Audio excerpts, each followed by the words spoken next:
వృషభ రాశి వారు కాళ అమావాస్య కాళాష్టమి రోజున ఎలాంటి విధులను పాటించాలో ఈ వీడియోలో సవివరంగా సంపూర్ణంగా క్లుప్తంగా తెలుసుకుందాం. వృషభ రాశిలో ఏ నక్షత్రాలు వస్తాయి అనగా కృత్తికా నక్షత్రంలోని 2, 3, 4 పాదాలు, రోహిణి నక్షత్రంలోని 4 పాదాలు, మృగశిర నక్షత్రంలోని 1, 2 పాదములు కలిపితే వృషభ రాశి అవ్వడం జరుగుతుంది. చాలామందికి పుట్టినటువంటి కాల సమయంలో డేటా ఆఫ్ బర్త్లో లేనటువంటి కారణం వలన పేరు యొక్క మొదటి అక్షరాన్ని అనుసరిస్తూ రాశిని తెలుసుకునే ప్రయత్నం చేద్దాం. ఈ, ఊ, ఏ, ఓ, వా, వి, వు, వే, ఓ అక్షరాల వారందరూ కూడా వృషభ రాశి జాతకులే. వృషభ రాశి యొక్క అధిపతి శుక్ర భగవానుడు. వీరికి రాశిలోనే కుజుడు సంచారం చేయడం వలన కుజదోష ప్రభావము అని చెప్పి గమనించగలగాలి. అక్కడే గురు సంచార స్థితి ఉంది.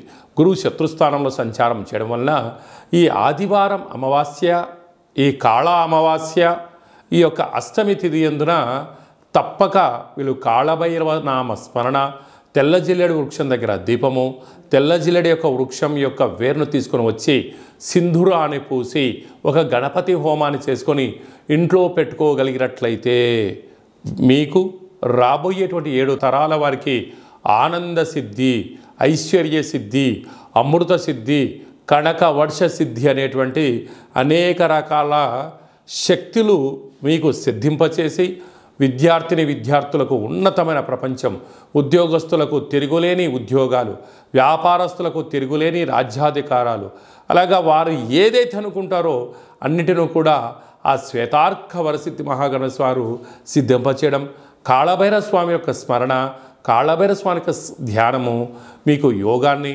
ఆనందాన్ని కట్టబెడుతుందని చెప్పి గమనించగలగాలి.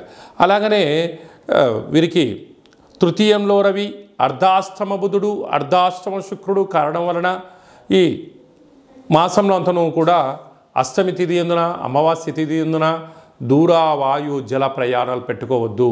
మీ ఫోన్లు, ల్యాప్టాప్లు, ఓటీపీలు, బ్యాంకు లావాదేవీలు వీలైనంత వరకు క్లుప్తంగా ఉంచుకునే ప్రయత్నం చేయండి. మీరు కొద్దిపాటి వస్తువులు పోగొట్టుకునే పరిస్థితి చాలా అధికంగా ఉంటుందని చెప్పి గమనించాలి. హోటల్ వ్యాపారస్తులు, స్వయం వృత్తులు, సేవా రంగాలు, గృహ భవన నిర్మాణ కార్యక్రమం చేసేవారు, వ్యవసాయ సోదరీమణులు, ప్రభుత్వ ఉద్యోగంలో ఉండబడిన వారందరూ కూడా ఎన్నో జాగ్రత్తలు అవసరమని చెప్పి జ్యోతిర్విజ్ఞానం తెలియచేస్తుంది.